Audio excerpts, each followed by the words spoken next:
Minha esposa nunca vai acreditar numa velha esclerosada como você. Você está louca, Solange.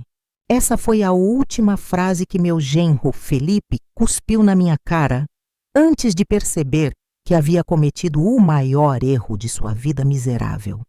Ele estava ali, parado na minha frente, com a camisa social aberta, o peito subindo e descendo, tentando usar a arrogância para disfarçar o pânico que começava a nascer no fundo dos seus olhos.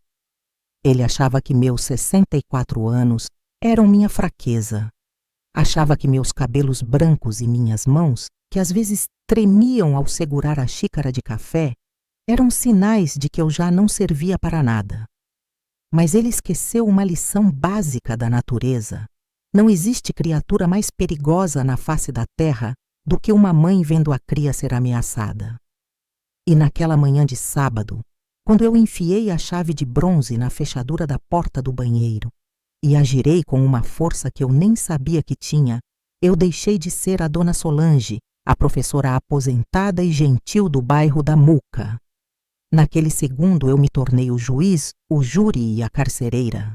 E o julgamento dele tinha acabado de começar. Antes de continuar, eu te peço uma coisa simples. Se esta história tocar o seu coração em algum momento, inscreva-se no canal. Aqui nenhuma dor é contada em vão. Para você entender como cheguei a esse ponto, preciso voltar algumas horas. Tudo começou numa manhã que deveria ser de festa, cheiro de bolo assando e risadas. Eu tinha acordado às 5 da manhã, quando a neblina fina ainda cobria as ruas de paralelepípedo de São Paulo. Era aniversário de 35 anos do Felipe e minha filha Mariana tinha me pedido para chegar mais cedo e ajudar a preparar uma surpresa. Mãe, eu quero que tudo seja perfeito. Ela me disse com aquele brilho nos olhos que só quem ama demais possui. Mariana amava o marido com uma devoção cega, um amor tão puro e ingênuo que chegava a doer em mim, porque como mãe eu sempre senti uma sombra rondando aquele casamento, um aperto no peito que eu não conseguia explicar. Há 6 meses ela tinha me dado uma cópia das chaves da casa. Fica com a senhora mãe para qualquer emergência, ela disse sorrindo. Na época, achei que fosse apenas carinho de filha. Eu não imaginava que aquele pedaço pequeno de metal frio, guardado no fundo da minha bolsa, se tornaria a arma que eu usaria para rasgar a máscara de bom moço que meu genro usava. Estacionei meu carro velho, um Palio Guerreiro, na frente do sobrado deles por volta das 9 da manhã.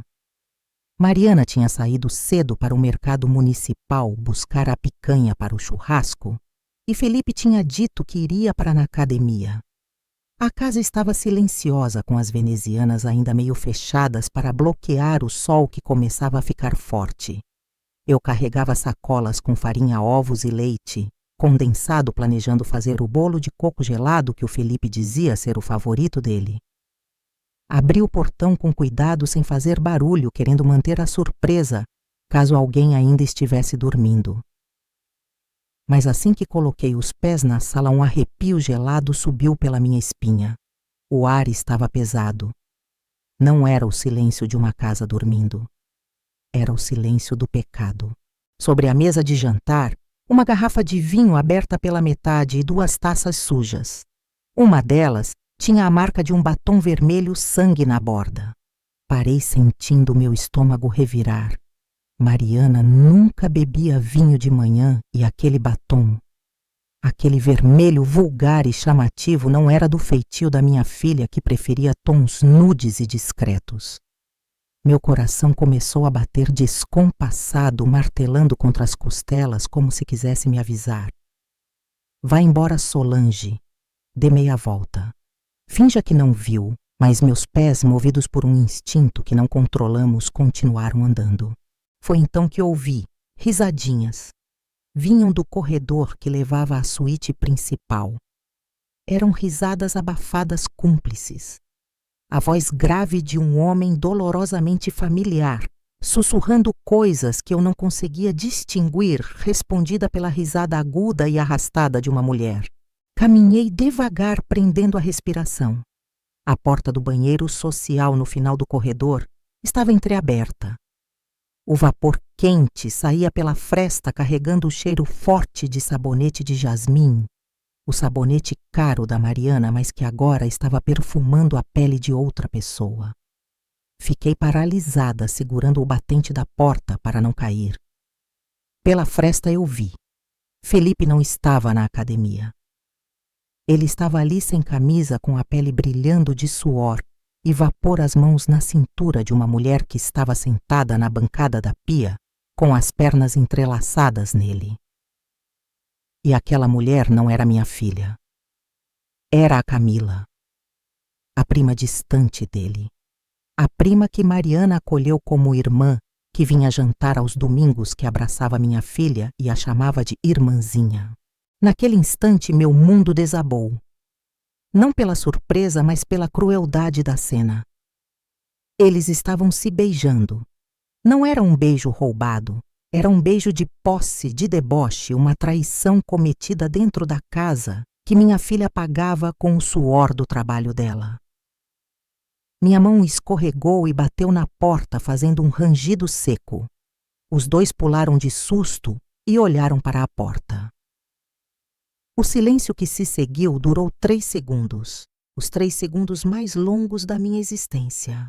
Camila deu um gritinho abafado, puxando uma toalha para se cobrir o rosto pálido como cera. Mas Felipe... A reação do Felipe foi o que fez meu sangue ferver nas veias. Ele não se ajoelhou. Ele não pediu perdão. O choque inicial nos olhos dele durou pouco e logo foi substituído por algo terrível desprezo. Ele deu um passo na minha direção, colocando-se na frente da Camila, protegendo a amante como se eu fosse a intrusa e ela a vítima. O que diabos a senhora está fazendo aqui? Ele sibilou a voz sem um pingo de remorso. Quem te deu permissão para entrar na minha casa sem avisar, velha intrometida? Eu tremia não de medo, mas de uma fúria que eu nunca tinha sentido antes. Você tem coragem de fazer isso. Felipe na casa da minha filha com a prima dela. Ele soltou uma risada curta, seca e cruel. Aproximou-se mais, usando sua altura para me intimidar, me encurralando no corredor. Casa da sua filha. A senhora está enganada, dona Solange. Esta casa é minha. E escute bem o que eu vou dizer. A senhora não vai abrir a boca para a Mariana. Porque se abrir, eu vou dizer que a senhora está gagá que inventou tudo isso. A senhora anda esquecendo as chaves, esquece o fogão ligado, não é? Eu já venho preparando o terreno. Já disse para a Mariana que a senhora está dando sinais de demência. Minha esposa nunca vai acreditar numa velha esclerosada como você. Você está louca, Solange. Agora sai daqui, antes que a Rissel te arraste para fora. Cada palavra dele era uma facada calculada. Ele tinha planejado isso. Ele vinha fazendo gaslighting com a minha filha, plantando a semente de que eu estava ficando louca, só para se proteger no dia em que fosse descoberto. A vilania dele me deu náuseas, mas foi exatamente essa vilania que acordou a leoa que dormia dentro de mim. Olhei nos olhos dele e, em vez de medo, senti uma calma gelada tomar conta do meu corpo. Você tem razão, Felipe, eu disse a voz baixa e firme. Eu estou velha, talvez eu esteja esclerosada mesmo. Ele sorriu de canto, achando que tinha vencido, que eu tinha me acovardado. Ele virou as costas, provavelmente para fechar a porta e continuar a pouca vergonha ou para combinar a mentira com a amante. Mas no segundo em que ele virou, eu agi. Com uma rapidez que nem eu sabia que possuía, puxei a porta pesada de madeira e a bati com toda a força. O estrondo ecoou pela casa inteira. Antes que ele pudesse entender o que estava acontecendo, minha mão já tinha encontrado a chave na fechadura. Clac, clac! 2 voltas completas. Tranquei. Tirei a chave da fechadura e apertei-a na mão até o metal machucar minha pele. Lá dentro o inferno começou. Sua velha maluca, abre essa porta. O que você pensa que está fazendo? Abre agora. Felipe gritava, socando a madeira, enquanto Camila chorava ao fundo. Eu respirei fundo, sentindo o ar entrar nos meus pulmões pela primeira vez em minutos. Caminhei devagar até a sala, peguei meu celular antigo da bolsa e disquei o número da Mariana. Aquele era só o começo. Eles acharam que estavam lidando com uma velhinha frágil. Eles não faziam ideia de quem eu realmente era. Apenas algumas horas antes de trancar meu genro e a amante dele no banheiro, eu era apenas uma mãe cheia de esperança, segurando um bolo de coco e acreditando na felicidade da minha filha. Enquanto espero Mariana atender o telefone, minha mente volta para o início daquela manhã, tentando encontrar onde foi que eu perdi o sinal, onde foi que deixei de ver o monstro que Felipe realmente era. Eu acordei com o cheiro de café coado e o canto dos sabiás na janela do meu pequeno apartamento na Moca. Era um sábado especial. Felipe completava 35 anos e Mariana, minha doce e ingênua Mariana, queria fazer uma surpresa inesquecível. Mãe, ele tem trabalhado tanto, ela me disse pelo telefone na noite anterior, a voz cansada, mas cheia de amor. Ele merece um dia só para ele. Quero fazer aquele churrasco que ele adora, com a picanha maturada e a farofa de bacon. A senhora pode ir mais cedo para me ajudar com a decoração e o bolo. Eu vou sair cedinho para o mercadão. Claro, filha, eu respondi sentindo aquele calor no peito que só as mães sentem quando podem ser úteis. Desde que meu marido, o grande amor da minha vida, se foi há 5 anos, minha vida girava em torno da Mariana. Ela era meu sol, minha razão de levantar da cama. E ver a dedicação dela com o Felipe me enchia de orgulho, mas também de uma preocupação silenciosa. Felipe sempre foi difícil de ler. Um homem bonito, sim, com aquele sorriso de vendedor de carros usados e uma lábia que convencia até pedra a virar ouro. Mas havia algo nos olhos dele, um brilho frio e calculista, que ele escondia bem atrás das piadas e dos elogios exagerados. Preparei o bolo com todo o cuidado. Bati a massa à mão, como minha avó me ensinou, sentindo a textura da farinha e do açúcar se misturando. Enquanto o bolo assava, enchendo minha cozinha com aquele aroma doce e reconfortante, eu pensava no quanto Mariana se sacrificava por aquele homem. Ela trabalhava dobrado no escritório de arquitetura para pagar as prestações da casa, aquela casa linda no Tatuapé, que Felipe insistiu que eles comprassem, mas que estava registrada apenas no nome dela, por causa de um problema no CPF dele. Uma desculpa que eu nunca engoli direito, mas que Mariana aceitou sem questionar. Ela pagava as contas, comprava as roupas dele, planejava as viagens, e ele vivia trocando de emprego sempre com uma nova ideia de negócio, milionária, que nunca dava certo, sempre dependendo da generosidade dela e muitas vezes da minha. Se você já se sentiu invisível dentro da própria família, se já sentiu que seu sacrifício era tratado como obrigação, fique comigo. Talvez esta história também seja um pouco sua. Peguei o táxi por volta das 8h30 da manhã. O motorista, um senhor simpático, comentou sobre o dia bonito. Dia bom para a festa dona? Ele disse. Eu sorri, concordando, segurando o bolo no colo com cuidado para não desmanchar a cobertura. Quando cheguei à rua deles, tudo parecia normal. O sol batia nas grades brancas do portão. As flores no jardim que eu mesma ajudei a plantar estavam viçosas. Mariana tinha me dado a chave há meses, numa tarde em que ela chorou no meu ombro, porque Felipe tinha esquecido o aniversário de namoro deles. Toma, mãe, ela disse, limpando as lágrimas. Eu confio mais na senhora do que em mim mesma às vezes. Fica com a cópia para qualquer emergência. Emergência, a palavra ecoou na minha cabeça agora. Eu não sabia naquela manhã ensolarada que a verdadeira emergência não seria um cano estourado ou alguém passando mal, mas sim a morte lenta e dolorosa da confiança da minha filha. Abri o portão e entrei. A casa estava na penumbra. Coloquei o bolo na mesa da cozinha e comecei a organizar as coisas. Enchi os balões dourados e prateados, Pendurei a faixa de feliz aniversário que Mariana tinha comprado. A cada balão que eu enchia, eu imaginava a cara do Felipe. Será que ele ficaria feliz? Ou será que ele faria aquela cara de tédio que ele fazia quando achava que ninguém estava olhando? Lembrei-me do Natal passado. Eu tinha dado a ele um relógio caro comprado com minhas economias de meses. Ele abriu o presente, sorriu aquele sorriso falso e disse: "Obrigado, sogrinha, mas a senhora sabe que eu prefiro smartwatches, né? Esse aqui é meio antigo." Mariana ficou vermelha de vergonha e eu engoli a seco, sentindo-me pequena e inadequada na minha própria generosidade. Enquanto arrumava-se à mesa, notei algo estranho. Havia um cheiro no ar. Não era cheiro de café ou de limpeza. Era cheiro de perfume. Um perfume doce, enjoativo, que grudava na garganta. Não era o perfume da Mariana. Ela usava lavanda fresco e suave. Esse cheiro era vulgar e familiar.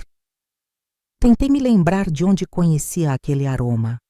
E então, como um flash, me lembrei. O último churrasco de domingo.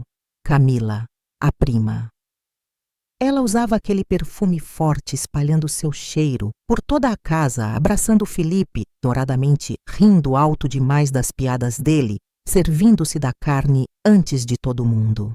Ela é família-mãe, Mariana me dizia quando eu comentava sobre a folga da Camila. Ela não tem ninguém em São Paulo, tadinha. Tadinha. A palavra agora tinha um gosto amargo na minha boca. Fui até a sala e vi a garrafa de vinho.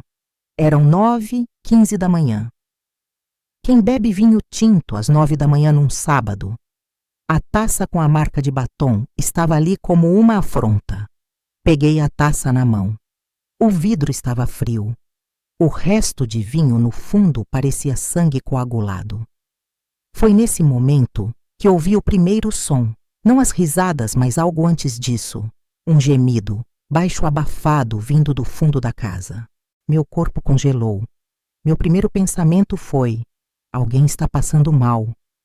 Soltei a taça na mesa com um baque surdo e corri em direção ao corredor. "Felipe!" chamei a voz tremendo de preocupação. "Mariana, você já chegou." Ninguém respondeu. O gemido veio de novo, seguido de uma risada sufocada. "Para seu bobo, a vizinha vai ouvir", uma voz feminina sussurrou. Parei no meio do corredor. Minhas pernas pareciam feitas de chumbo. Aquela não era a voz da minha filha. E aquele "seu bobo" era dito com uma intimidade que me fez sentir náuseas.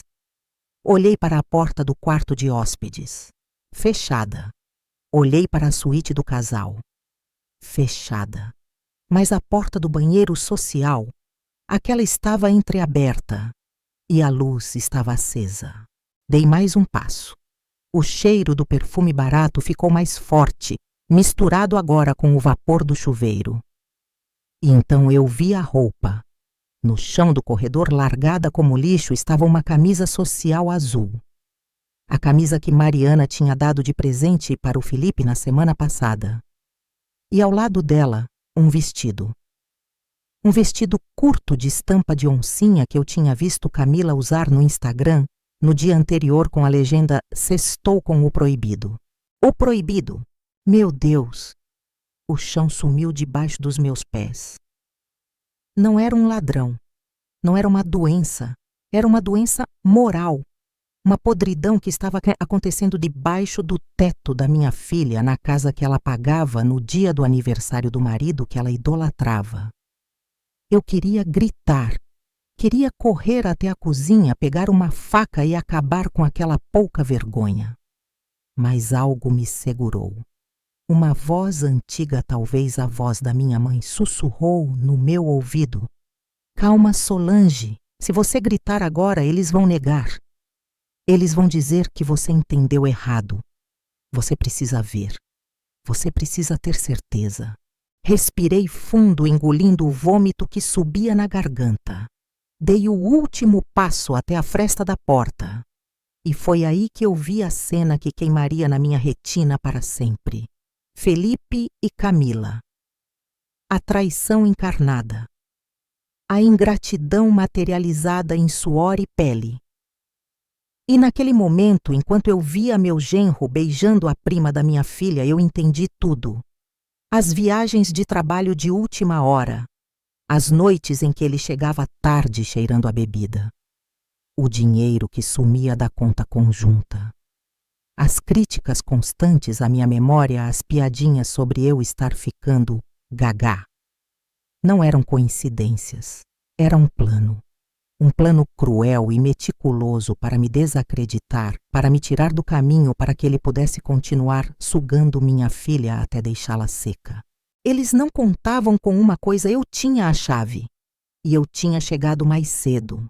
Enquanto os gritos abafados de Felipe e o choro histérico de Camila ecoavam através da porta trancada do banheiro, eu me arrastei até o sofá da sala e desabei. O celular estava na minha mão, chamando. Tu. A cada toque, minha mente não ia para o futuro, mas era puxada violentamente para o passado. Não foi apenas o que vi hoje. Não foi apenas a traição carnal. Foi a percepção súbita e dolorosa de que os últimos 3 anos da minha vida e da vida da minha filha foram um teatro macabro dirigido por aquele homem que agora esmurrava a madeira maciça que eu tranquei. As lágrimas começaram a escorrer, não pelo choque do flagrante, mas pela raiva de ter sido feita de boba por tanto tempo. Como um filme rebobinando em alta velocidade, as memórias voltaram, e agora, sem o véu da confiança cega, eu via tudo com uma clareza cristalina e brutal. Eu me lembrei do dia há cerca de 8 meses num almoço de domingo. Estávamos todos reunidos na varanda, o cheiro de picanha na brasa, o pagode tocando baixo no rádio. Eu tinha deixado meus óculos sobre a mesa de centro para ir à cozinha temperar o vinagrete. Quando voltei, eles tinham sumido. Procurei por toda parte. Levantei as almofadas, olhei embaixo do sofá, revirei minha bolsa. Mariana, sempre doce, começou a procurar comigo. Mãe tem certeza que deixou aqui? Ela perguntou. Felipe estava sentado na poltrona bebendo sua cerveja gelada com aquele sorrisinho de canto de boca que eu costumava achar charmoso, mas que agora eu reconhecia como o esgar de uma cobra. Dona Solange, ele disse a voz arrastada de falsa preocupação, alto o suficiente para que todos os convidados ouvissem. A senhora já olhou na geladeira. Da última vez a senhora guardou o controle remoto lá. Sabe como é, a idade chega e a cabeça falha. Eu corei de vergonha. Eu não sou caduca, Felipe. Eu sei onde deixei. Mas a dúvida já tinha sido plantada. Fui até a geladeira, as mãos trêmulas, e abri a porta. Lá estavam eles. Meus óculos em cima da prateleira de queijos. O riso explodiu na sala. Felipe riu mais alto que todos. Eu não falei. Mari, sua mãe, precisa de um neurologista urgente. Daqui a pouco ela esquece o próprio nome e bota fogo na casa com a gente dentro. Naquele dia eu chorei no banheiro de vergonha, acreditando que estava perdendo a sanidade. Mas agora, sentada neste sofá, ouvindo ele gritar palavrões do outro lado do corredor, eu sei a verdade. Eu não coloquei os óculos na geladeira. Ele colocou. Ele fez isso. Ele vinha movendo minhas coisas, escondendo minhas chaves, trocando meus remédios de lugar, tudo para construir a narrativa da velha louca. Ele estava me matando em vida, destruindo minha autoconfiança peça por peça, para que no dia em que eu visse algo que não devia, como hoje, minha palavra valesse menos que lixo. Maldito! Sussurrei para a sala vazia, apertando o celular com força. E então houve a Camila, a prima. Lembrei-me da primeira vez que ela apareceu num Natal 2 anos atrás. Ela chegou com um vestido vermelho curto demais para uma ceia em família, trazendo uma travessa de salpicão que claramente tinha comprado na padaria. Felipe a apresentou como a prima de 3º grau que tinha acabado de se mudar do interior. Ela é como uma irmã para mim, amor, ele disse para Mariana, abraçando Camila pela cintura. E Mariana, minha menina de coração de ouro, abriu os braços e a casa. Mas havia sinais. Ah, como havia sinais! Lembrei-me de um churrasco onde Camila bebeu demais. Ela estava sentada no braço da cadeira do Felipe, acariciando o cabelo dele enquanto ele contava uma piada. A mão dela desceu pelo pescoço dele, demorando-se no peito. Eu estava na pia lavando a louça e vi pelo reflexo da janela. Quando me virei incomodada, Felipe percebeu meu olhar. Em vez de se afastar, ele me encarou desafiador e disse para a sala toda: "Olha a cara da dona Solange. Tá com ciúmes da minha priminha sogra. Credo que mente poluída a senhora tem. Isso é carinho de família, coisa que gente amarga e sozinha como a senhora não entende mais." Mariana riu constrangida, tentando apaziguar. "Para Felipe não fala assim com a mãe." Mas ela não tirou a mão da Camila de cima dele. Ela aceitou a humilhação da mãe para não confrontar o marido. E eu engoli o choro e terminei de lavar a louça, sentindo-me uma intrusa, uma velha mal-amada que via maldade onde só existia amor de primos. Que tola! Que velha tola eu fui! Aquilo não era família. Aquilo era um pré-jogo.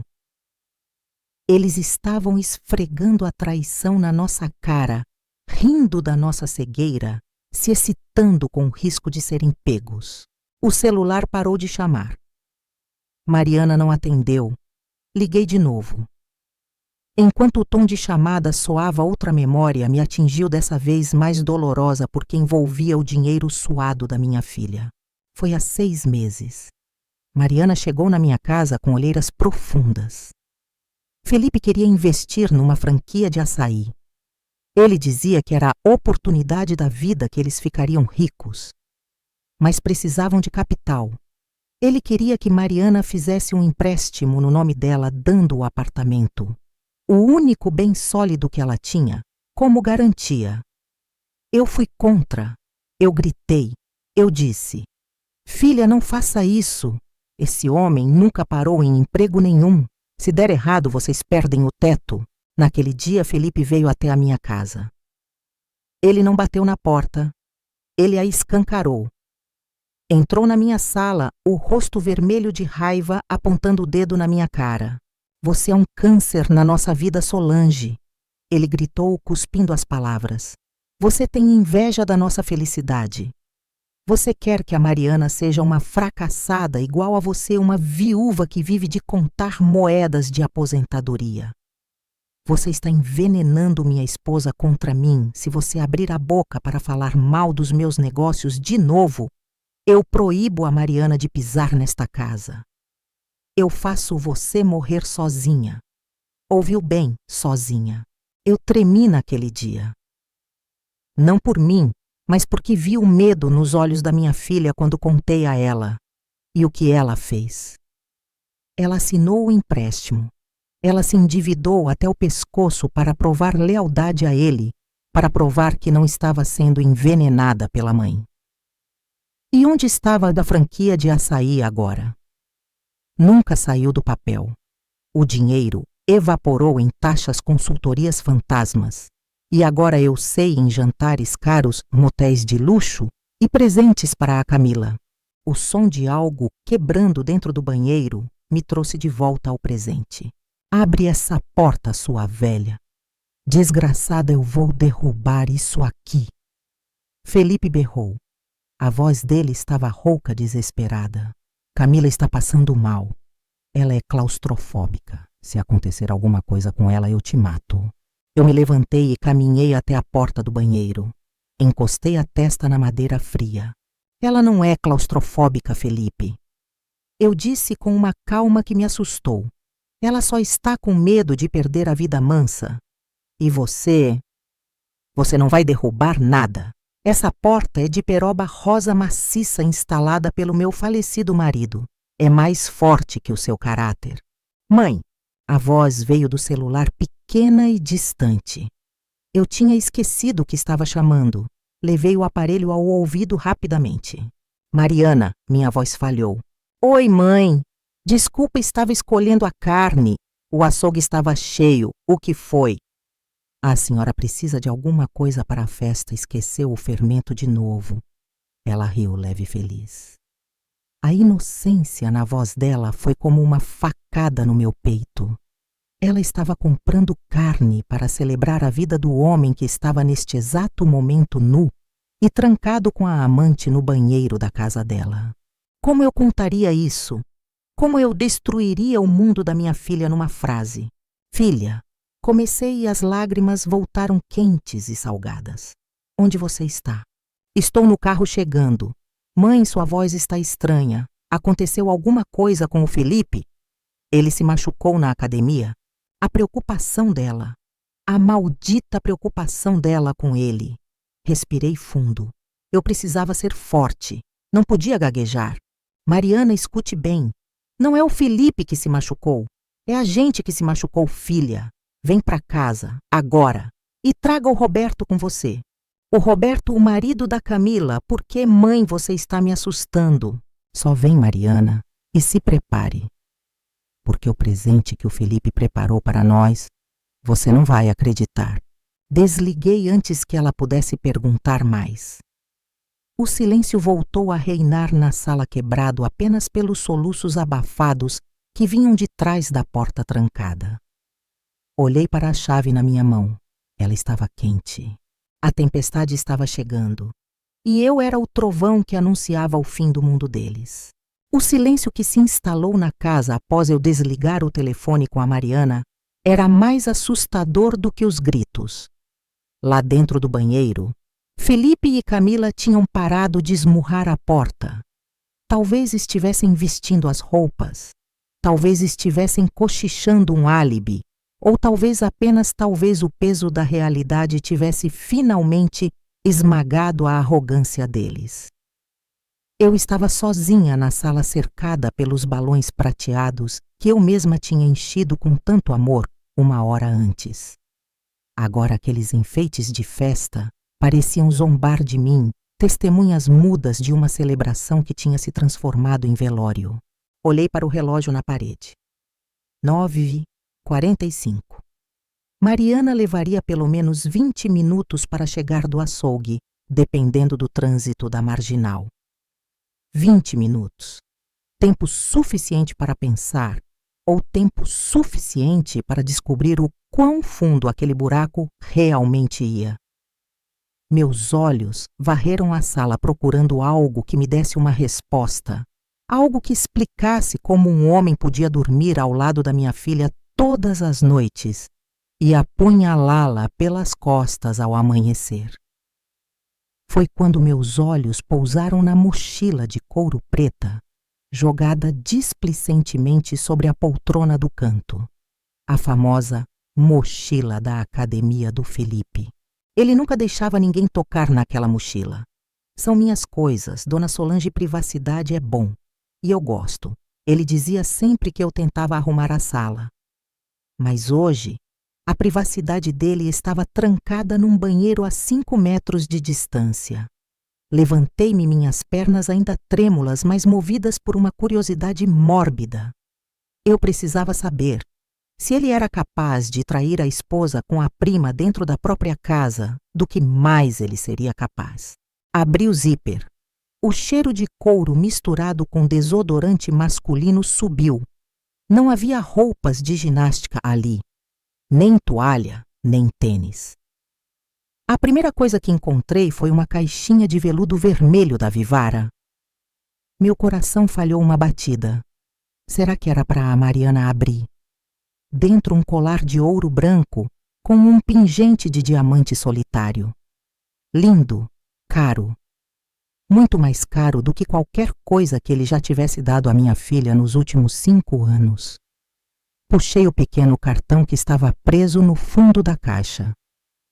A letra dele, aquela letra pontuda e apressada, que eu conhecia bem, dizia: para minha gata pelos nossos 3 anos de segredo. Aguenta firme o plano, está quase no fim. Te amo, F. 3 anos.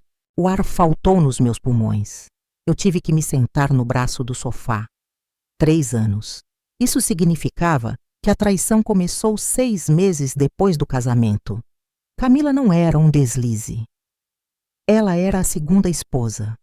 Mas a frase, o plano está quase no fim, me causou um calafrio que percorreu minha espinha como gelo. Que plano? Do que ele estava falando. Voltei à mochila, agora com desespero frenético.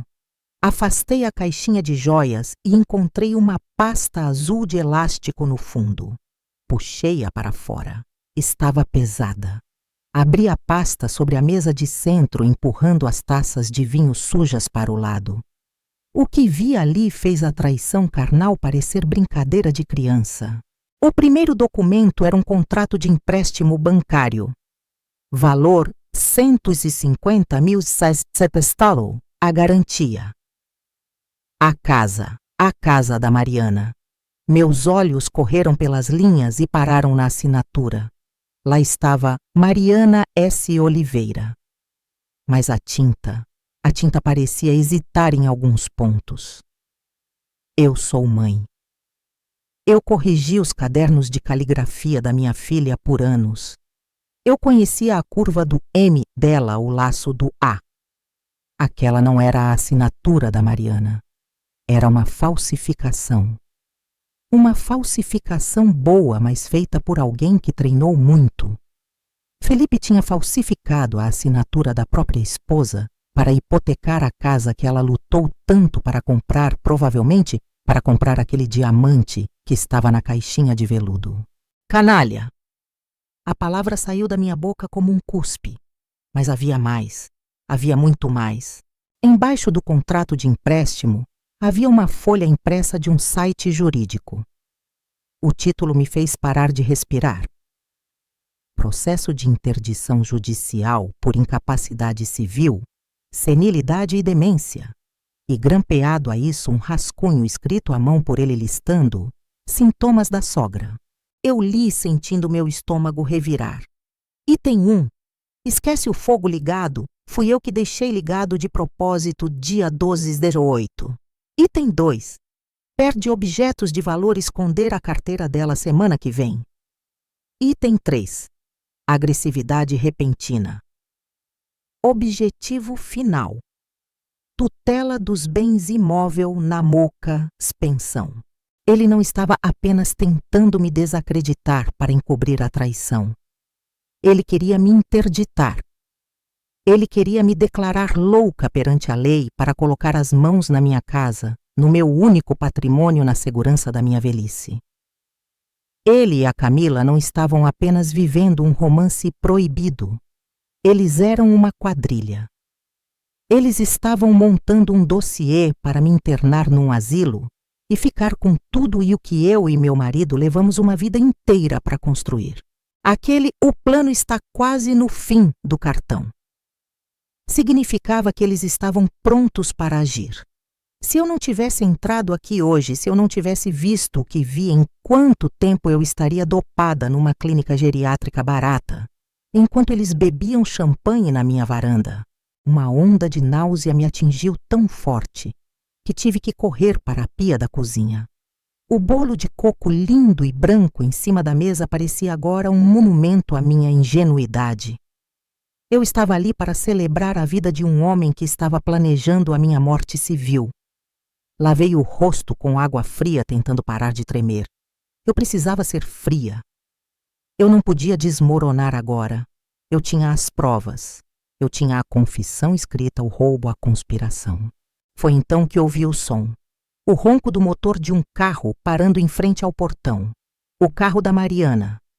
E logo atrás o som mais pesado da caminhonete do Roberto. Eles chegaram. Olhei para a porta trancada do banheiro. Felipe devia ter ouvido o carro também, porque começou a esmurrar a porta novamente, agora com um desespero animal. Mariana, amor, sou eu. A sua mãe ficou louca. Ela me trancou aqui. Me ajuda pelo amor de Deus. Ela está tendo um surto. Ele já estava colocando o plano em prática. Ele ia usar o meu ato de trancá-los como a prova final da minha loucura. Ele ia dizer que a Camila estava lá por acaso, que eu inventei tudo que eu surtei e os fiz de reféns.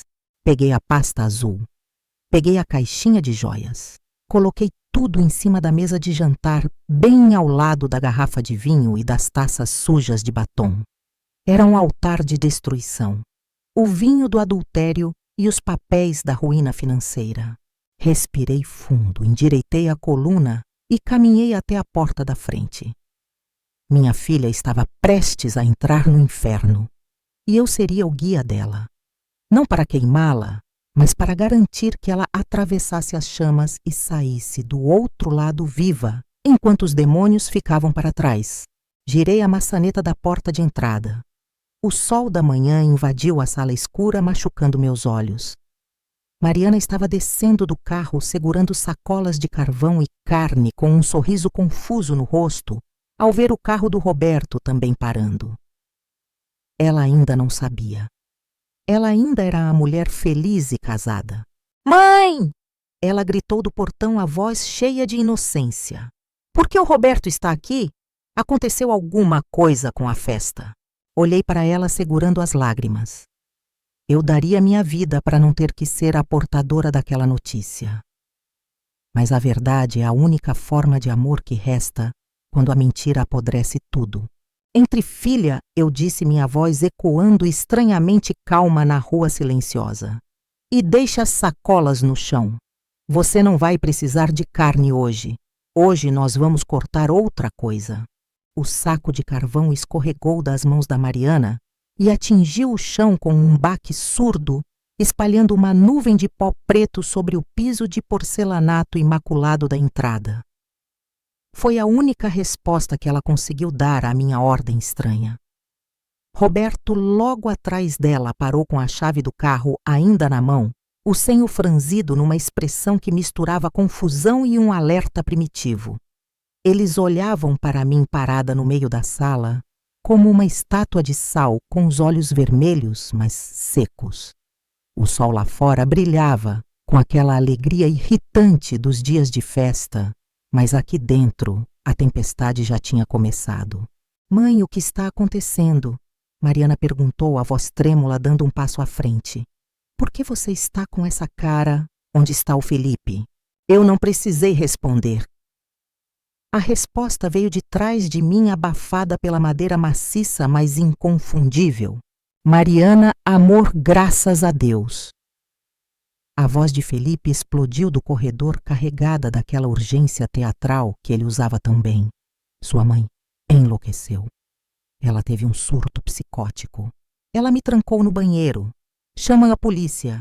Chama a ambulância. Pelo amor de Deus, ela está perigosa." Mariana arregalou os olhos, o pânico tomando conta de suas feições. Ela olhou para mim, procurando a mãe doce e prestativa que conhecia, e encontrou uma estranha. "Mãe, você trancou o Felipe? Por quê? Meu Deus, mãe, o que você fez?"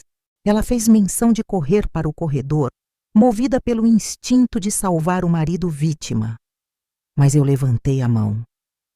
Um gesto simples, autoritário, que eu não usava com ela desde que ela era criança, e tentava colocar o dedo na tomada. "Não dê mais um passo, Mariana," eu disse. Minha voz não tremeu. "E você também não, Roberto. Antes de soltarem os animais, vocês precisam ver o que eles fizeram com a jaula." "Animais," Roberto repetiu a voz grave. Ele era um homem observador quieto.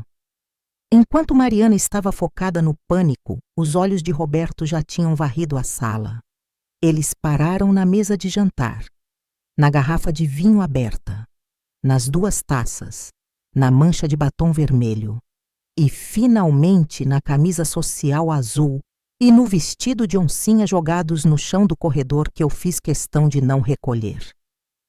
Vi o momento exato em que a cor fugiu do rosto dele. Ele reconheceu o vestido.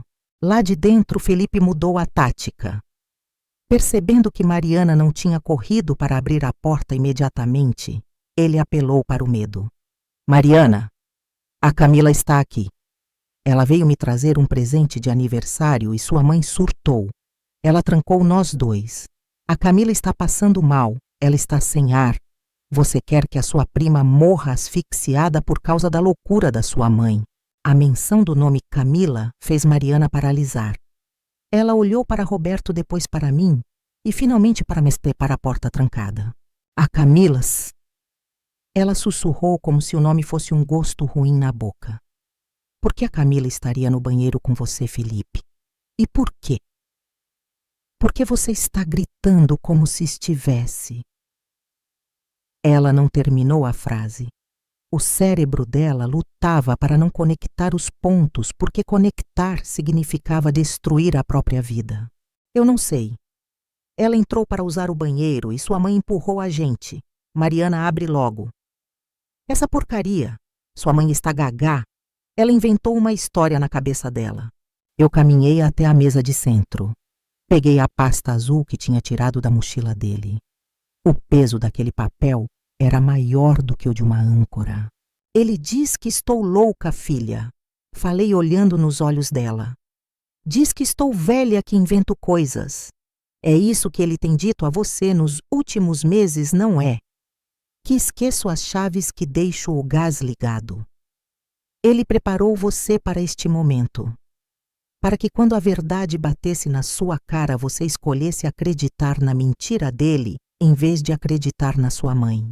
Às vezes ouvir até o fim é o primeiro passo para não se calar mais. Continue comigo. Roberto deu um passo à frente, ignorando os gritos de Felipe. Ele caminhou até a mesa de jantar, pegou a taça com a marca de batom e a cheirou. Depois olhou para o corredor, para as roupas no chão. Mariana! Roberto disse a voz dele saindo como um rosnado baixo e doloroso. Não abra aquela porta ainda. Roberto, mas eles... Olhe para o chão, Mariana. Ele apontou para o vestido de oncinha embolado. Aquele é o vestido que a Camila comprou para usar no nosso aniversário de casamento mês que vem. Ela disse que estava guardando para uma ocasião especial. Aparentemente, a ocasião especial é o aniversário do seu marido. Mariana olhou e viu. O mundo dela rachou ali mesmo. Ela levou as mãos à boca, sufocando um soluço. As pernas cederam e ela caiu de joelhos bem em cima do pó de carvão, sujando a calça branca. Não, ela gemia. Não, não, não. Felipe, ouvindo o silêncio lá fora e percebendo que a narrativa da sogra louca não estava colando, começou a bater na porta com o corpo. Bam, bam. Vocês estão acreditando nela, Roberto? Cara, você é meu amigo. A Camila passou mal. Eu fui ajudar. A dona Solange entendeu. Tudo errado. Abram logo, pelo amor de Deus. Eu me aproximei da minha filha. Não a toquei. Ela precisava sentir a dor agora para poder se curar depois. Estendi a pasta azul para ela. Levante-se, Mariana. Ordenei com uma dureza que me doeu, mas era necessária. Não chore no chão da casa que você paga. Levante-se e leia isso, porque a traição no banheiro é a menor das coisas que esse homem fez com você. Ela levantou os olhos marejados e confusos. O que é isso, mãe? Isso é o plano de aposentadoria do seu marido. Respondi. Abra. Leia a primeira página. Leia em voz alta para que ele ouça lá dentro e saiba que o jogo acabou. Mariana pegou a pasta com as mãos sujas de carvão. Ela abriu.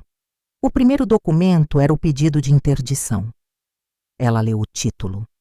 Os lábios dela tremiam tanto que ela mal conseguia formar as palavras. Processo de interdição judicial. Requerente Felipe S. Andrade. Requerido Solange Maria da Silva. Ela parou, olhou para mim. Ele queria te internar. Ele queria te declarar incapaz. Continue lendo, filha, a parte escrita à mão. Mariana leu as anotações dele. Item 1. Esquece o fogo ligado. Fui eu que deixei ligado de propósito. A voz dela sumiu. O horror substituiu a tristeza. Ela virou a página e viu o empréstimo com a assinatura falsificada dela. 150 mil desdécadas. Lá dentro do banheiro, o silêncio caiu. Felipe deve ter encostado o ouvido na porta para escutar o que estávamos lendo. Ele sabia. Ele sabia que a pasta azul tinha sido aberta. Felipe, Mariana sussurrou e o nome saiu como uma maldição. Você falsificou minha assinatura. Você ia internar minha mãe. Nenhuma resposta. Apenas o som da respiração pesada dele e o choro baixo da Camila. Roberto se aproximou de mim. Ele estava pálido, mas seus olhos queimavam com uma fúria fria. Dona Solange, ele disse respeitosamente. A senhora tem a chave. Tenho, respondi mostrando o metal na minha mão. Por favor. Ele estendeu a mão.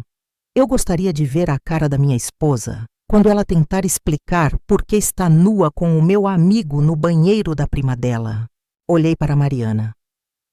Ela estava de pé agora, segurando a pasta contra o peito como se fosse um escudo. Ela não estava mais chorando. O choque tinha dado lugar a algo muito mais perigoso, a lucidez. Ela limpou o rosto sujo de carvão, deixando uma mancha preta na bochecha que parecia uma pintura de guerra. Dê a chave para ele, mãe, Mariana disse. A voz dela era irreconhecível. Não era a voz da menina doce que fazia churrasco para o marido. Era a voz da mulher que pagava as contas. Abra essa porta, Roberto. Eu quero olhar na cara dele enquanto ele tenta mentir sobre isso aqui. Entreguei a chave para o Roberto. Ele caminhou até o corredor. Passos pesados, decididos. O som da chave entrando na fechadura foi o som mais alto do mundo. Clac! A porta se destrancou. Roberto girou a maçaneta e empurrou a porta com um chute violento que fez a madeira estalar. A luz do banheiro inundou o corredor escuro, revelando o ninho de ratos que eu havia descoberto. E o que vimos lá dentro? O que vimos lá dentro fez com que até mesmo a minha sede de vingança parecesse pequena diante do caos que estava prestes a explodir. A porta do banheiro bateu contra os azulejos da parede com um estrondo que parecia o disparo de um canhão fazendo tremer até a estrutura da casa. O vapor quente acumulado lá dentro como uma estufa de pecados escapou de uma vez só para o corredor frio, cegando-nos momentaneamente.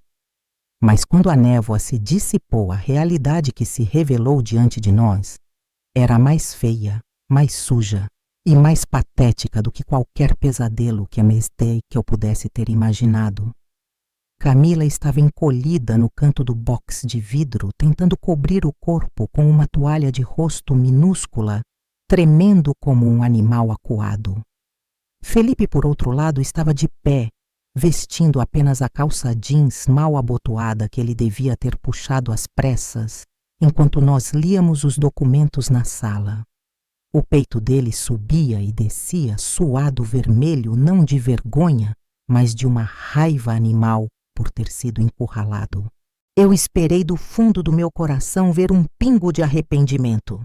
Esperei que ele baixasse a cabeça. Mas Felipe era um narcisista da pior espécie. A primeira coisa que saiu da boca dele não foi um pedido de desculpas, mas um ataque. Você ficou maluco, Roberto, arrombar a porta da minha casa? Ele gritou, estufando o peito na direção do amigo que ele traía há anos. Isso é invasão de privacidade. Eu vou chamar a polícia para vocês. Vocês estão todos loucos, influenciados por essa velha esclerosada. Ele apontou o dedo para mim, o dedo trêmulo de fúria. A audácia dele era tamanha que chegava a ser fascinante. Ele estava nu da cintura para cima, com a prima da esposa encolhida, atrás dele pego em flagrante delito, e ainda assim tentava controlar a narrativa, tentava ser a vítima, tentava fazer com que nós nos sentíssemos os errados. Era a manipulação em sua forma mais pura e venenosa. Mas Roberto não recuou 1 milímetro. Ele não gritou de volta. A frieza do Roberto naquele momento me deu mais medo do que os gritos do Felipe.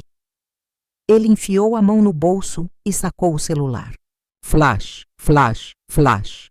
A luz branca da câmera iluminou o banheiro, congelando aquela cena grotesca em pixels de alta definição. Felipe recuou, cobrindo o rosto com o braço como se a luz o queimasse. Para com isso, baixa esse celular. Felipe berrou, tentando avançar para tomar o aparelho, mas Roberto o empurrou de volta com um único movimento firme no peito. Sorria Felipe. Roberto disse a voz calma e cortante, como gelo seco. Essas fotos não são para o Instagram, são para o juiz. E você também, Camila. Mostre o rosto. Quero ter certeza de que o advogado de divórcio veja bem a reunião de família que vocês estavam tendo aqui. Camila começou a chorar alto, um choro feio e soluçante. Beto, por favor, não é o que você está pensando. Ele me forçou. Eu não queria. Cala a boca, Camila! Felipe rugiu, virando-se para ela. Não vem jogar a culpa em mim agora. Foi nesse momento que Mariana entrou no banheiro. Ela passou por mim como um fantasma. Os olhos dela não estavam focados nem no marido nem na prima. Eles estavam fixos no nada, ou talvez estivessem vendo a vida inteira dela desmoronar em câmera lenta. Ela segurava a pasta azul contra o peito com tanta força que os nós dos dedos estavam brancos. O cheiro do banheiro, aquela mistura nauseante de sabonete de jasmim, suor masculino e perfume barato da Camila, a atingiu em cheio. Eu vi minha filha vacilar enjoada. Felipe viu a esposa e mudou a tática instantaneamente. O predador agressivo desapareceu, dando lugar ao sedutor manipulador. Mariana, meu amor, ele disse suavizando a voz, estendendo as mãos como se fosse abraçá-la. Olha para mim, não acredita neles. Sua mãe armou isso. Ela me odeia, você sabe que ela me odeia. A Camila passou mal. Eu estava ajudando ela e sua mãe trancou a porta para criar essa cena. Ela está doente da cabeça. Mari, ela precisa de internação. Mariana olhou para ele. Pela primeira vez em 5 anos, ela realmente olhou para ele. Ela não viu o príncipe encantado que a salvou da solidão. Ela viu um homem suado, mentiroso, desesperado para salvar a própria pele, às custas da sanidade da sogra. Você ia me internar, Felipe? A pergunta dela saiu baixa, quase inaudível no meio da tensão. Felipe parou as mãos no ar. O que do que você está falando, amor? Mariana levantou a pasta azul. Disso aqui. O processo de interdição da minha mãe. O empréstimo de R$150 mil com a minha assinatura falsificada. O plano para me deixar sem teto e sem mãe. A cor sumiu do rosto de Felipe tão rápido que ele pareceu um cadáver em pé. Ele olhou para a pasta, depois para mim, e seus olhos se estreitaram com um ódio tão puro que eu senti um calafrio na alma. Ele percebeu. Ele percebeu que eu não era a velhinha inofensiva que ele achava. Ele percebeu que eu tinha entrado na toca do lobo roubado os segredos dele e entregado a arma do crime para a vítima, sua velha desgraçada. Ele sussurrou, ignorando Mariana e focando em mim. Você mexeu nas minhas coisas. Isso é crime. Eu vou te processar. Eu vou tirar tudo o que você tem. Você já tentou, Felipe? Eu respondi, dando um passo à frente, colocando-me ao lado da minha filha. Você tentou roubar minha dignidade, minha sanidade e meu patrimônio. Mas você esqueceu de uma coisa. Eu sou professora. Eu sei identificar uma criança mentirosa a quilômetros de distância. E você é apenas um moleque ganancioso que brincou com fogo. A tensão no ar era palpável, elétrica. Felipe parecia prestes a explodir a partir para a violência física, agora que suas mentiras verbais tinham falhado. Ele deu um passo na minha direção, os punhos cerrados. Saiam da minha casa! Ele gritou, veias saltando no pescoço. Agora todo mundo! Essa casa é minha? Sua! Mariana soltou uma risada histérica, uma risada que beirava o choro e a loucura. Sua! Eu paguei cada tijolo dessa casa, Felipe. Eu trabalhei dobrado enquanto você brincava de ser empreendedor. Eu paguei essa casa com o meu suor e você. Você usou ela para financiar presentes para minha prima. Ela jogou a caixinha de veludo da Vivara no peito dele. A caixa bateu e caiu no chão, abrindo-se e revelando o diamante solitário. Camila, no canto do box, soltou um grito abafado ao ver a joia. Era para mim. Camila perguntou a voz trêmula de ganância, esquecendo por um segundo a situação em que estava. Roberto olhou para a esposa com nojo. Você é patética, Camila. Pega suas roupas, agora. Nós vamos embora. E você não volta para nossa casa. Roberto, não. Você não pode me deixar na rua. Posso e vou. Você tem 5 minutos para se vestir e sair da minha vista, ou eu te arrasto para a calçada enrolada nessa toalha. Enquanto Roberto lidava com a esposa, Felipe tentou uma última cartada desesperada com Mariana. Ele caiu de joelhos. Sim, aquele homem orgulhoso se ajoelhou no chão úmido do banheiro, agarrando a barra da calça da minha filha, sujando-a ainda mais. Mari, por favor. É tudo mentira. Esses papéis, eu posso explicar. Foi um momento de fraqueza. Eu estava desesperado com dívidas de jogo. Eles iam me matar, Mari. Eu fiz isso para nos proteger. Eu ia devolver o dinheiro. Por favor, não deixe a sua mãe destruir nosso casamento. Dívidas de jogo. Mais uma mentira, ou uma meia-verdade para encobrir a sociopatia. Eu não sabia e não importava. O que importava era ver se Mariana, minha menina, que sempre teve o coração mole demais, teria a força para chutar a mão que a segurava. Ela olhou para baixo, para o homem que chorava copiosamente em seus pés. Ela viu a mancha de carvão na própria roupa. Viu a pasta com a prova de que ele a roubou. Viu a prima seminua no canto. Mariana fechou os olhos por um segundo. Quando abriu eles, estavam secos e duros como pedras. Solta a minha calça, Felipe, ela disse. Amor, solta. Ela gritou e o som reverberou pelas paredes azulejadas. Ela puxou a perna com força, se libertando dele. Você não tem dívida de jogo. Você tem dívida de caráter e hoje eu vou começar a cobrar. Ela se virou para mim. Mãe, chama a polícia. Felipe levantou a cabeça, os olhos arregalados de terror. Polícia, Mariana, você não faria isso? Eu sou seu marido. Não, ela respondeu saindo do banheiro e me puxando junto. Você é um estelionatário que invadiu a minha vida. E a partir de hoje, você é um problema da justiça. Saímos para o corredor, deixando Felipe de joelhos no banheiro, cercado pelos destroços de sua vida dupla. Mas eu sabia que ele não ficaria ali chorando por muito tempo. Homens como ele, quando encurralados, tornam-se bestas selvagens. E a verdadeira violência estava prestes a começar.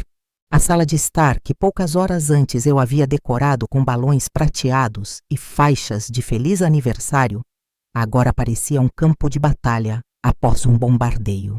O ar ainda estava carregado com a tensão elétrica da descoberta, misturada ao cheiro azedo do medo e da raiva. Roberto arrastou Camila para fora de casa, sem nenhuma delicadeza. Ele não gritou mais, apenas jogou a bolsa dela na calçada e apontou para o carro. Eu vi pela janela da sala a mulher que destruiu o casamento da prima entrar no veículo soluçando derrotada, enquanto Roberto arrancava com o carro cantando o pneu, deixando para trás apenas a poeira e o silêncio pesado da rua.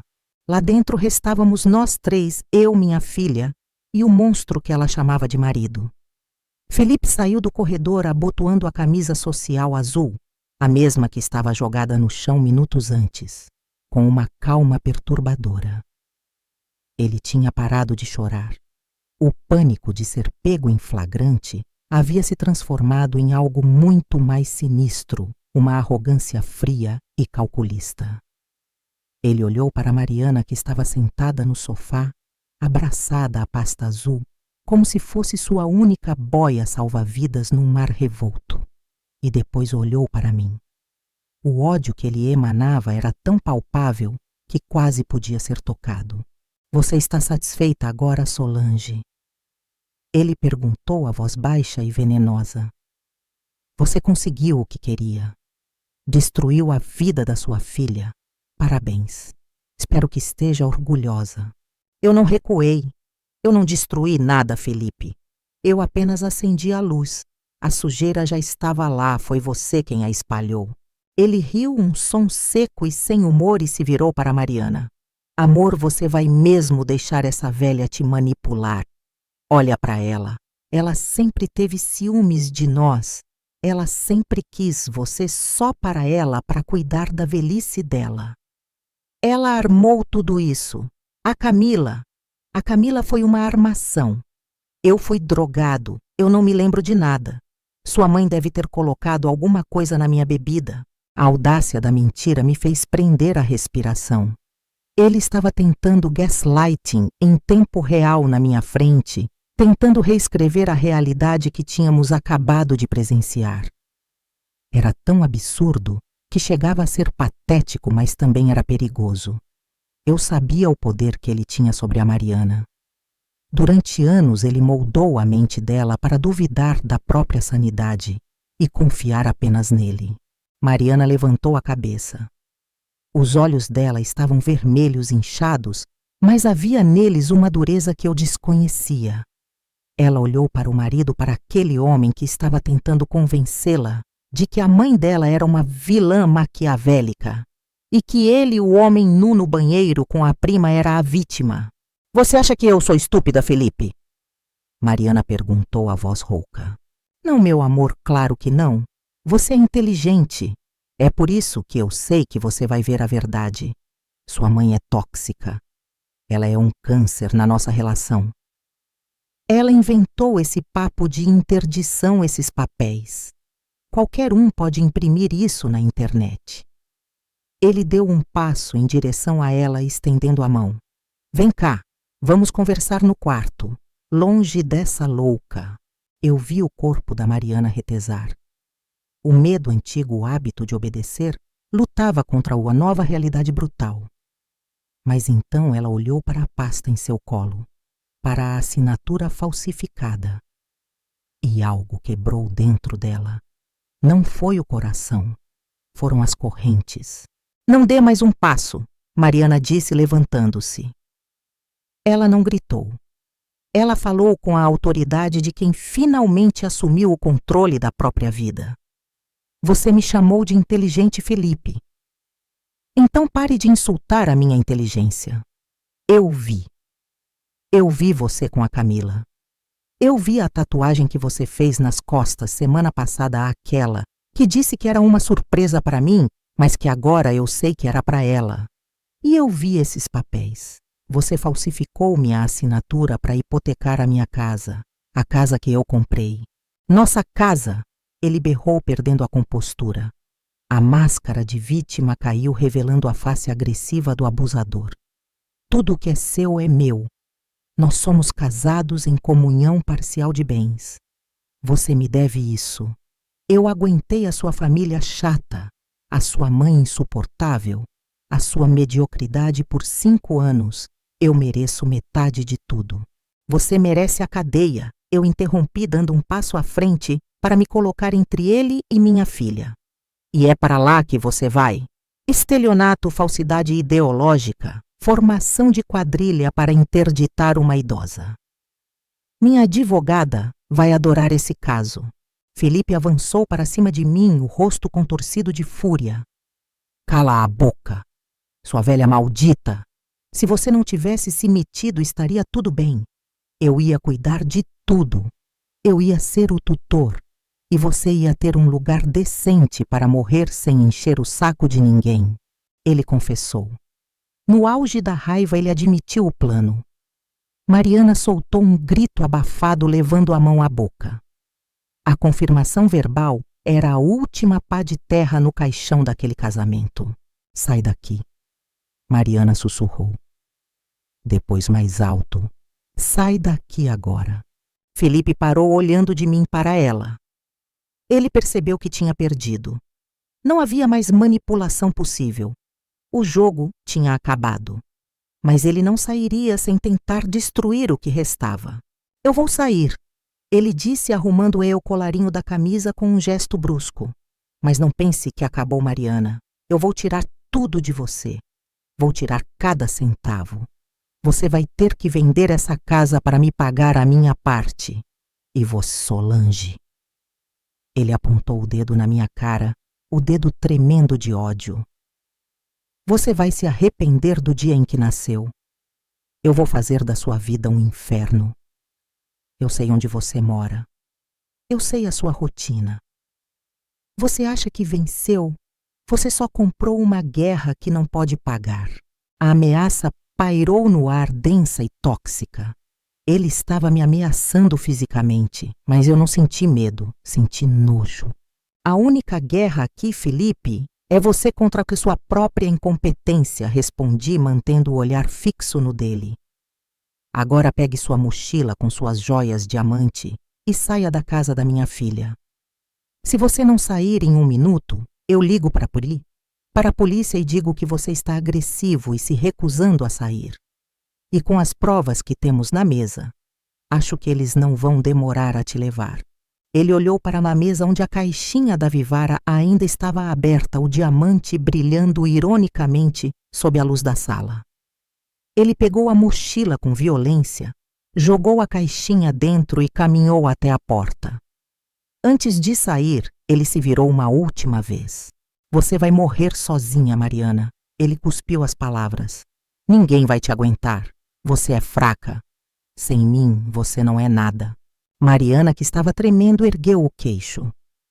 As lágrimas escorriam pelo rosto dela, mas a voz saiu firme como aço. Posso até ficar sozinha, Felipe. Mas prefiro estar sozinha do que dormindo com o inimigo. E sobre ser fraca, você vai descobrir o quão forte eu sou no tribunal. Ele bateu a porta com tanta força que o quadro da sala caiu no chão, o vidro estilhaçando em 1000 pedaços. O barulho do vidro quebrando foi o ponto final. Ficamos em silêncio por um momento, ouvindo os passos dele se afastarem, o motor do carro ligar e arrancar cantando pneu. Ele tinha ido embora. O ar na sala parecia subitamente mais leve, embora carregado de tristeza. Mariana olhou para os cacos de vidro no chão. Depois olhou para mim.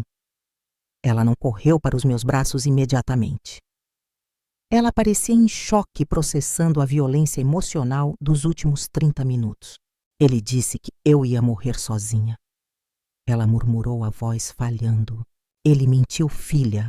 Eu disse, aproximando-me devagar, pisando com cuidado entre os cacos. Ele mentiu sobre tudo. Ele mentiu sobre quem ele era, sobre quem você é e sobre o futuro. Você não está sozinha. Você nunca esteve. Eu estava aqui o tempo todo, apenas esperando você abrir a porta. Mariana desabou. Ela se jogou nos meus braços e chorou um choro gutural doloroso, o choro de quem teve a alma violentada.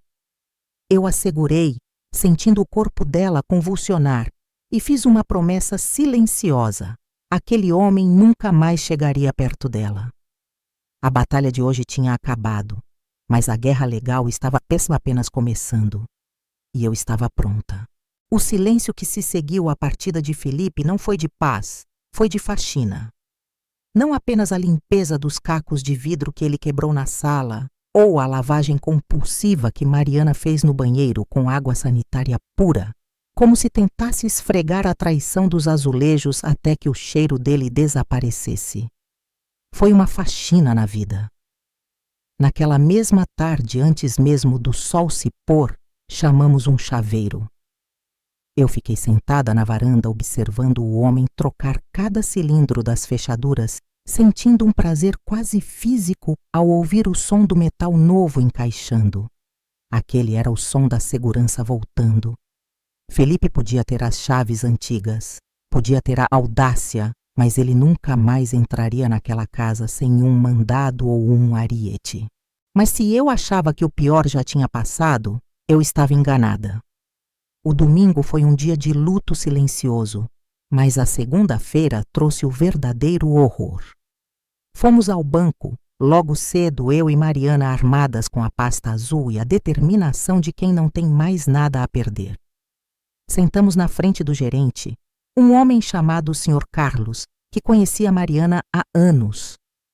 Quando ela pediu um levantamento total de todas as movimentações financeiras e empréstimos vinculados ao CPF dela, o rosto do gerente mudou de cor. Ele digitou no computador, franziu a testa, digitou novamente e depois nos olhou com uma expressão de pura piedade. Dona Mariana, ele disse a voz baixa, a senhora estava ciente da conta conjunta aberta em nome da empresa F1C Consultoria. Mariana balançou a cabeça. Que empresa? Eu não tenho empresa, senhor Carlos. A senhora figura como sócia majoritária e fiadora. Há 3 empréstimos rotativos estourados e um financiamento de veículo de luxo em atraso. O total da dívida, somado à hipoteca fraudulenta que vocês descobriram, ultrapassa R$600 mil. R$600 mil. Mariana não desmaiou por pouco. Eu segurei a mão dela, sentindo o gelo na pele da minha filha. Felipe não tinha apenas traído o coração dela. Ele tinha assassinado o futuro financeiro dela. A tal F1C Consultoria era obviamente Felipe e Camila. Ele usou o nome da esposa para abrir uma empresa fantasma, contrair dívidas para sustentar a vida de luxo com a amante e deixou a conta para a Mariana pagar. Aquele diamante da Vivara provavelmente pago com o limite do cheque especial que estava no nome da minha filha. O ódio que senti naquele momento foi tão intenso que minha visão turvou. O amor deixa a gente cega, mas a dívida devolve a visão rapidinho e com uma nitidez dolorosa. Saímos do banco direto para essa delegacia especializada em fraudes. Mariana não chorava mais. Ela estava num estado de choque operante, movida pela adrenalina da sobrevivência. Registramos tudo.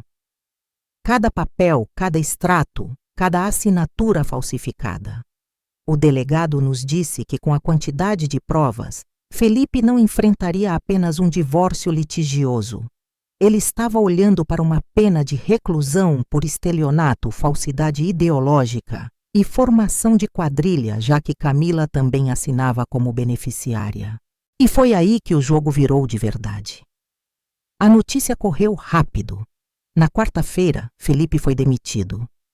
Aparentemente, Roberto, na sua fúria silenciosa e metódica, havia enviado as fotos e os vídeos para alguns amigos em comum, e a reputação de Felipe, que já era frágil, desmoronou como um castelo de cartas. Sem emprego, sem casa, e agora com a polícia batendo na porta de sua mãe, onde ele tinha ido se esconder como um rato, a arrogância dele evaporou. Recebemos uma ligação do advogado dele na quinta-feira à tarde.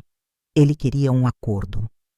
Meu cliente está disposto a abrir mão da partilha de bens se a senhora Mariana retirar as queixas criminais.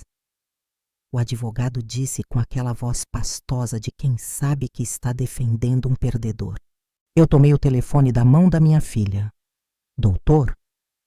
Eu disse, diga ao seu cliente que a única coisa que ele vai abrir mão é da liberdade dele. Não há acordo. Ele roubou R$500 mil da minha filha. Ele vai pagar cada centavo, nem que tenha que vender os órgãos. E sobre a cadeia, sugiro que ele vá se acostumando com a ideia de celas pequenas. Ele gosta de banheiros apertados, não é? Desliguei. Mariana me olhou assustada com a minha ferocidade, mas havia gratidão nos olhos dela. Ela não tinha forças para ser cruel, mas eu tinha. Eu tinha guardado essa crueldade por anos engolindo desaforos, e agora eu a usaria para proteger o que restava da nossa vida. Enquanto Felipe via o inferno se abrir sob seus pés, Camila descobria que o fundo do poço tem porão. Roberto não foi civilizado. Ele não contratou advogados caros para negociar. Ele simplesmente trocou as fechaduras, cancelou os cartões de crédito adicionais e empacotou as roupas dela em sacos de lixo preto. Ele deixou os sacos na calçada na frente do prédio chique onde moravam num dia de chuva. Quando Camila tentou entrar no prédio, o porteiro, com ordens expressas, barrou a entrada. Eu soube disso porque ela teve a audácia de ligar para uma Mariana. prima, por favor. Ela chorava ao telefone, a voz embargada de desespero. O Roberto ficou maluco. Ele me deixou sem nada. Estou na rua, está chovendo. Posso ficar no quarto de hóspedes só por uma noite. Eu não tenho para onde ir. Minha mãe não quer me receber. Mariana segurou o telefone ouvindo o choro da mulher que dormiu com o marido dela, que riu dela pelas costas, que usou o dinheiro dela. Eu vi a mão da minha filha tremer. A bondade nela queria ajudar. Mas a mulher ferida falou mais alto. Você não tem para onde ir, Camila? Mariana perguntou a voz suave. Que pena. Talvez você possa pedir abrigo na F11 Consultoria. Ouvi dizer que é um empreendimento muito lucrativo. Ah, Esprit, a polícia fechou o escritório hoje cedo. Ela desligou e bloqueou o número. Foi o momento de maior orgulho que tive da minha filha. Ela estava aprendendo. A dor é uma professora severa, mas eficiente. A semana terminou com a assinatura do divórcio. Não houve audiência conciliatória. Felipe assinou tudo o que colocamos na frente dele, tremendo, acompanhado de um advogado público, porque não tinha mais dinheiro para pagar um particular. Ele abriu mão de qualquer direito sobre a casa, que já era da Mariana, mas ele tentava reivindicar. Assumiu a dívida fraudulenta integralmente para tentar atenuar a pena criminal e aceitou uma ordem de restrição de 500 metros. Eu o vi na saída do fórum. Ele estava magro à barba por fazer vestindo uma camiseta velha. Aquele homem vaidoso que se achava o rei do mundo agora parecia um mendigo. Ele olhou para nós. Para a Mariana, linda e triste em seu vestido preto, e para a minha velha esclerosada, que o destruiu. Ele tentou se aproximar, talvez para pedir uma última chance, talvez para nos xingar. Mas eu dei um passo à frente, colocando-me entre ele e minha filha como um cão de guarda. Nem pense nisso, Felipe, avisei. Você perdeu a esposa, perdeu a casa, perdeu o dinheiro e perdeu a dignidade. A única coisa que você tem agora é o seu reflexo no espelho, e eu tenho certeza de que até ele tem nojo de você. Ele baixou a cabeça e se afastou arrastando os pés, desaparecendo na multidão do centro da cidade. Mariana suspirou um som profundo, que parecia vir da alma, liberando anos de tensão. Acabou, mãe? Ela perguntou. A parte dele acabou, filha, respondi, passando o braço pelos ombros dela. Mas a nossa reconstrução está apenas começando. Voltamos para casa. A casa estava segura, mas vazia. As dívidas ainda existiam, reais e assustadoras. O coração da minha filha estava em pedaços.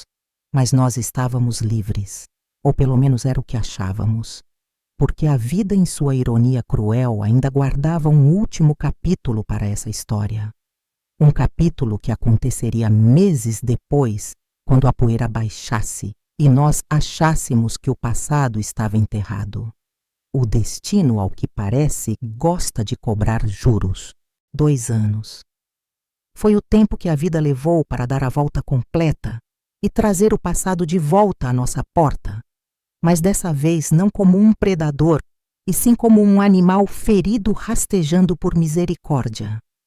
Nesses 24 meses, Mariana e eu trabalhamos como condenadas. Vendemos o carro de luxo para quitar parte da dívida, renegociamos o restante com o banco e transformamos a garagem da casa num pequeno ateliê de costura e artesanato. Eu ensinei Mariana a bordar, a costurar, a transformar retalhos em arte. Descobri que minha filha tinha talento e, mais do que isso, tinha garra. Ela não chorava mais pelo homem que a destruiu. Ela chorava de cansaço, de frustração com as contas, mas nunca mais de saudade. Roberto também continuou por perto. Ele e Mariana desenvolveram uma amizade cautelosa baseada na compreensão mútua de 2 almas que sobreviveram ao mesmo naufrágio. Não havia romance não ainda, mas havia respeito. Havia jantares de domingo onde ríamos de coisas bobas e fingíamos que o mundo lá fora não era cruel. Mas a crueldade, como eu disse, tem o hábito de voltar para cobrar o que lhe é devido. Era uma terça-feira chuvosa de novembro. O céu de São Paulo estava daquele cinza chumbo que promete tempestade e inundações. Eu estava na sala terminando de pregar botões numa camisa quando a campainha tocou. Não era o toque insistente de um vendedor nem o toque familiar de Roberto. Era um toque tímido, curto, quase hesitante. Abri a portinhola da porta.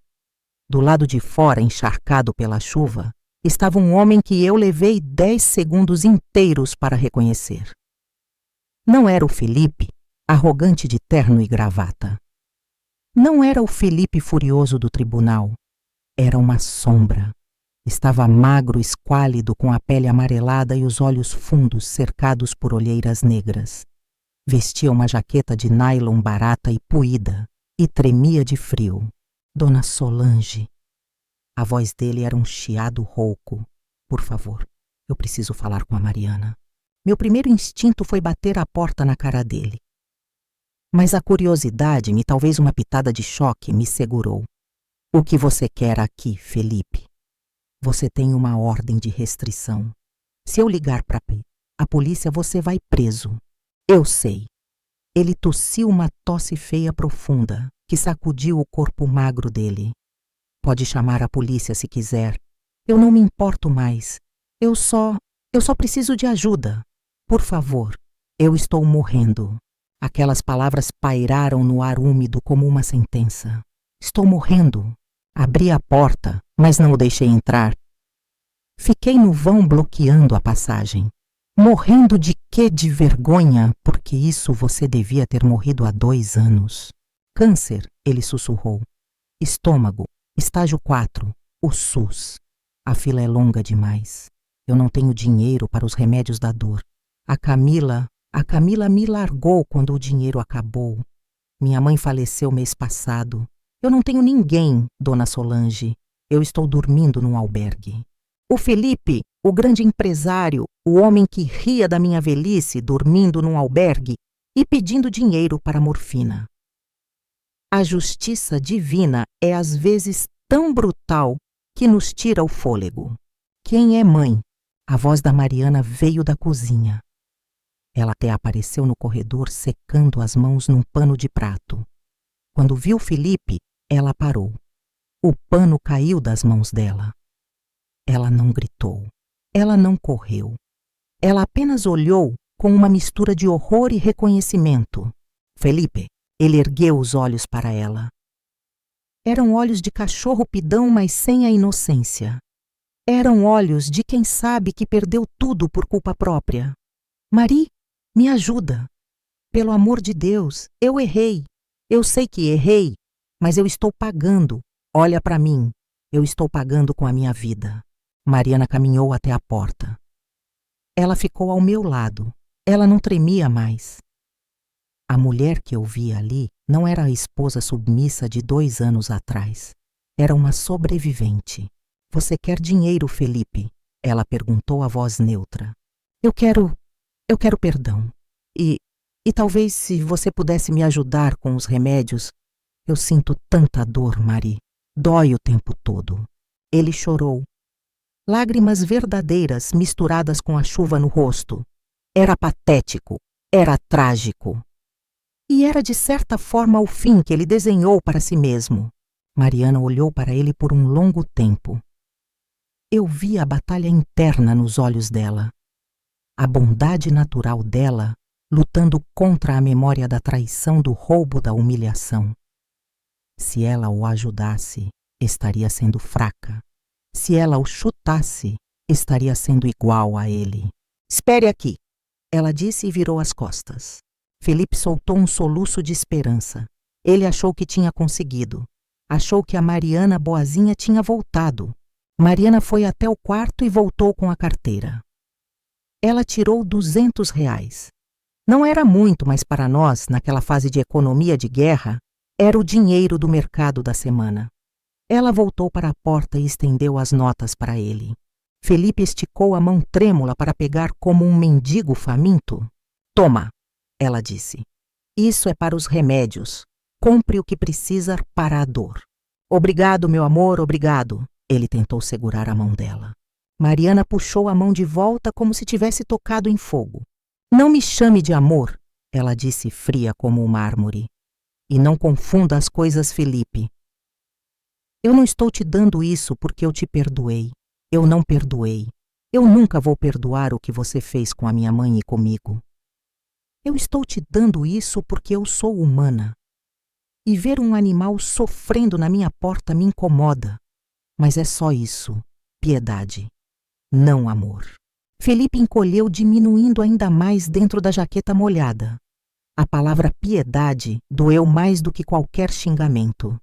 Ser alvo da pena da mulher que ele desprezou era a humilhação final. E a Camila?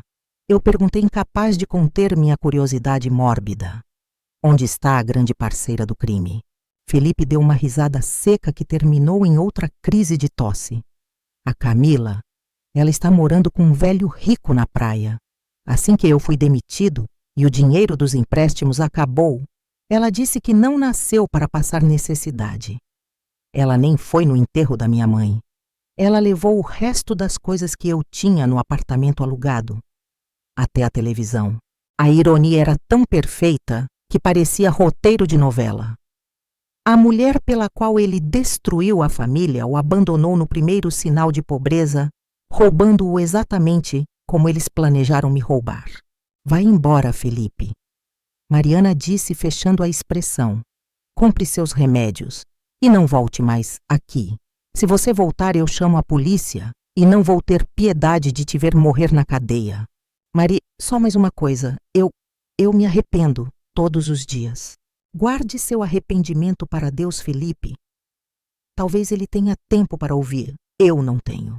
Mariana fechou a porta na cara dele. Clac! O som da fechadura trancando foi definitivo. Ficamos paradas no corredor ouvindo a chuva lá fora. Mariana não chorou. Ela se virou para mim, os olhos secos e brilhantes. Você acha que eu fui boba, mãe, por dar o dinheiro? Eu sorri e acariciei o rosto dela. Não, filha. Eu acho que você foi superior. Você mostrou a ele a diferença entre vocês dois.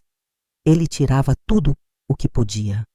Você deu o que podia mesmo para quem não merecia nada. Isso não é fraqueza.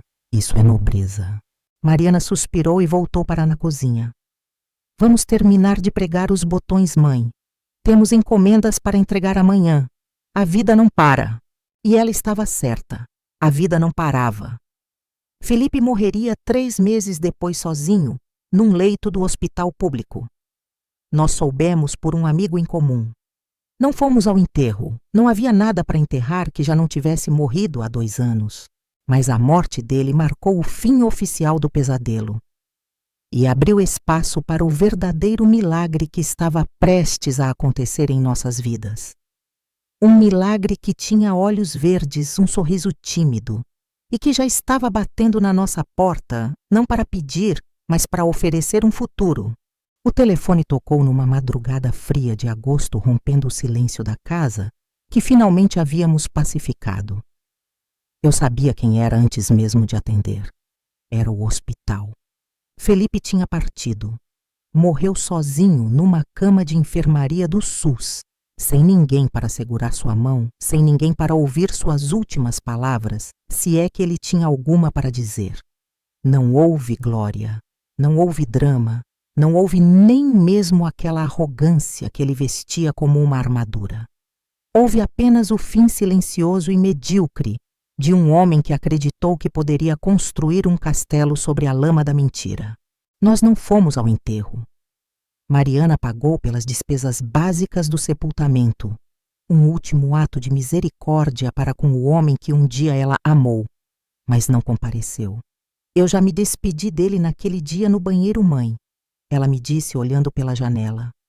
O homem que morreu hoje é um estranho para mim. Camila também não apareceu. Soubemos depois que ela já estava morando em outra cidade, tentando aplicar o mesmo golpe em outro desavisado. Mas eu não me preocupava mais com ela.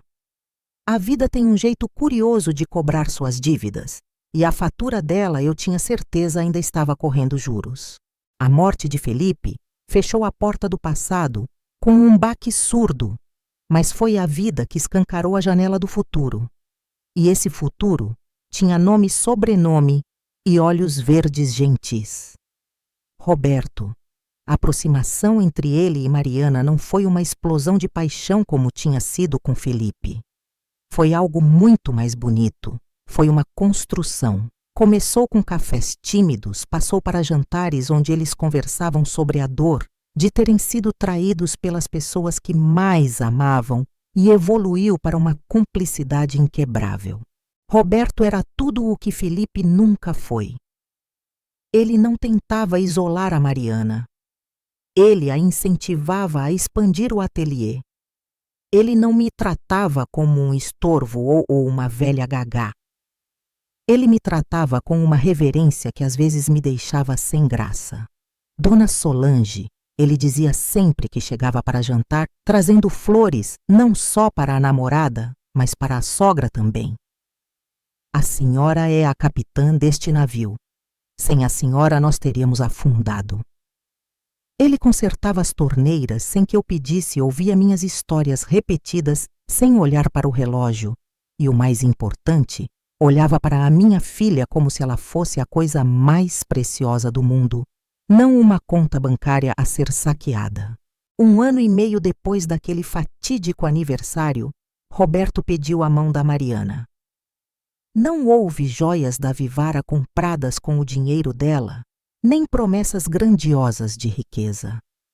Houve um jantar simples aqui em casa, com o meu bolo de coco na mesa. Ele tirou uma aliança simples do bolso, olhou nos olhos dela e disse: Eu não posso te prometer que nunca vamos ter problemas, Mari. Mas eu prometo que nunca jamais haverá uma mentira entre nós. A minha casa é onde você estiver. Mariana chorou, eu chorei. E pela primeira vez em anos as lágrimas que caíram naquela mesa de jantar foram de pura alegria. Eles se casaram no civil numa cerimônia discreta, apenas nós e algumas testemunhas. Sem ostentação, sem a necessidade de provar nada para ninguém. A festa foi um churrasco no quintal, o mesmo quintal onde tudo começou, mas agora limpo de qualquer energia ruim. E então o milagre aconteceu. 9 meses depois do casamento, numa tarde de primavera, a bolsa estourou. Corremos para a maternidade e eu no banco de trás, segurando a mão da minha filha Roberto, dirigindo com aquele nervosismo adorável de pai de primeira viagem. Foram 12 horas de trabalho de parto. 12 horas em que vi minha filha lutar, suar e mostrar uma força que eu sempre soube que ela tinha. Quando o choro do bebê ecoou na sala de parto, eu senti que meu coração, aquele velho coração cansado e remendado, batia mais forte do que nunca. A enfermeira colocou o pacote rosado nos braços da Mariana. Era uma menina, pequena, perfeita, com os olhos curiosos que pareciam querer devorar o mundo. Qual vai ser o nome? A enfermeira perguntou. Mariana olhou para mim exausta, mas radiante. Vitória, ela disse. Porque nós vencemos, mãe. Nós vencemos tudo. Vitória. Não poderia haver nome melhor. Aquela criança era a prova viva de que o mal não triunfa para sempre. De que a verdade, por mais dolorosa que seja, é o único solo fértil onde a felicidade real pode crescer. Hoje Vitória tem 6 meses. Ela engatinha pela sala onde um dia Felipe tentou me expulsar. Ela ri para o retrato do avô que nunca conheceu. E quando eu a seguro no colo, sinto o peso de uma responsabilidade cumprida. Às vezes, quando a casa está em silêncio e todos dormem, eu vou até a gaveta da minha cômoda. Lá no fundo, escondida sob meias de lã, está a chave de bronze. A chave do banheiro. Eu não preciso mais dela, as fechaduras foram trocadas há muito tempo. Mas eu a guardo. Guardo como um troféu, como um lembrete. Eu a pego na mão e sinto o metal frio. Lembro-me daquela manhã, do medo da tremedeira e da decisão que mudou tudo. Aquela chave me lembra que a intuição de uma mãe é um superpoder. Eles me chamaram de velha de demente de lupus. Eles tentaram me fazer duvidar da minha própria mente, mas foi a minha loucura que salvou minha filha. Foi a minha teimosia que impediu que ela fosse jogada na rua. Aprendi que a velhice não é um defeito, é um privilégio. É o acúmulo de experiências que nos permite ver o lobo mesmo quando ele está vestido com a pele mais bonita de cordeiro. Felipe achou que poderia me descartar. Ele morreu sozinho sem nada. Eu estou aqui cercada pelo amor da minha filha, do meu genro maravilhoso e da minha neta. A casa da Muca que ele tanto cobiçou continua sendo minha, mas agora está cheia de vida, de brinquedos espalhados e de cheiro de leite e talco. Eu olho no espelho e vejo as rugas, os cabelos brancos, as marcas do tempo. Mas não vejo uma mulher frágil. Vejo Solange, a matriarca, a guardiã, a mulher que trancou o mal no banheiro e jogou a chave fora. Se esta história te fez refletir, compartilhe nos comentários o que ela despertou em você. Aqui cada silêncio merece ser ouvido. Talvez você esteja passando por algo parecido. Talvez alguém esteja tentando fazer você acreditar que está louca, que está vendo coisas, que é exagerada. Não acredite neles, acredite em você. Acredite naquele nó no estômago que diz que algo está errado. Não tenha medo de ser a velha chata, a sogra intrometida, a mulher difícil. Porque às vezes ser difícil é a única coisa que impede que as pessoas que você ama sejam destruídas. A vida é curta demais para viver de mentiras. A verdade dói, arranha, sangra, mas ela cura. A mentira é um câncer silencioso que mata a alma aos poucos. Eu escolhi a verdade. Eu escolhi a dor do confronto em vez do conforto da ignorância e faria tudo de novo, 1000 vezes. Agora vou desligar. Vitória acordou e está chorando. É um choro de vida de fome, de quem sabe que será atendida. Vou lá preparar o leite, segurar minha neta e sussurrar no ouvido dela que ela é forte, que ela é amada e que nesta casa ninguém nunca vai mentir para ela. Obrigada por me ouvir. E lembre-se, nunca subestime uma mãe.